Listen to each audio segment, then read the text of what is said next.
There's a common notion that stress is a choice, that we choose to experience stress or not choose stress. And this is a good attitude, and this seems right from the point of view of the mind.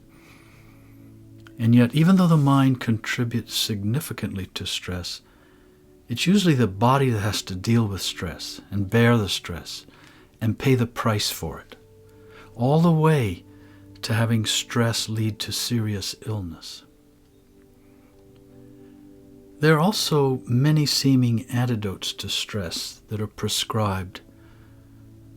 This includes physical exercise, positive attitudes of acceptance, a variety of thought strategies, medications, and of course self-medications, and including compulsions and addictions, which are really avoidances of stress or ways to buffet stress. And in the last 20 years or so, perhaps maybe more, there's been a strong emphasis on spiritual practices such as meditation and yoga and chanting and breath work and such, ways to alleviate stress and with the hope of curing stress. It's also true that the body, the mind, and the emotions all get embroiled in this thing called stress. And so it seems logical to tackle the problem and to try to solve the problem on that level, in the respective domains of the body and the mind and the emotions. But what if all these remedies can be helpful only temporarily, which is what the evidence points to? And what if they can be helpful temporarily as only a series of band-aids, because stress itself is not the problem? What if stress is seen instead as a result, as an inevitable outcome of something other than how tension forms and accumulates in the body and in the mind and in our emotional outlook? What is usually seen as stress and treated as stress is this cumulative tightening and contracting of energy that ends up corrupting the general circulation of energy in our bodies, minds, and hearts.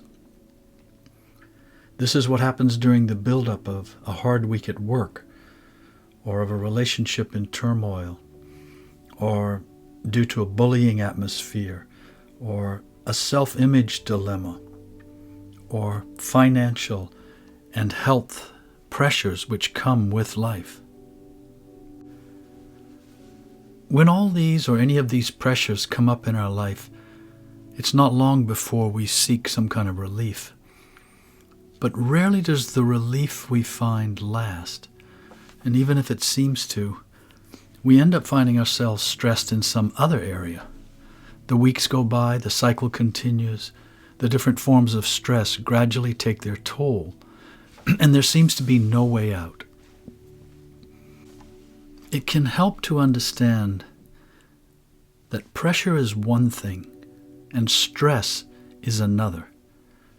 Stress happens, it has to happen in fact, when our awareness attaches to it and identifies with it. That is, when we fall prey to experiencing a sense of identity in the pressure, through the pressure, as a result of the pressure. This is an enormous area of human suffering, but it's rarely understood or actually averted because it's dealt with on the level of the mind, in the body, and primarily by the ego. Meanwhile, the source, or the cause of all this suffering, is in the awareness of our consciousness, and what happens as a result of our consciousness associating itself with the pressures of being in a human body.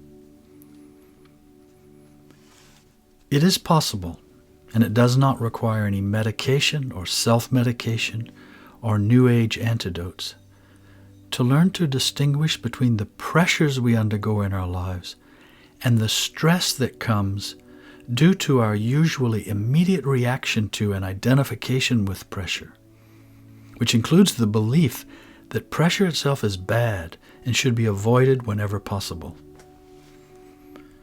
The truth is that pressure can be passed through without taking it personally, which means without attaching our identity as a person to it.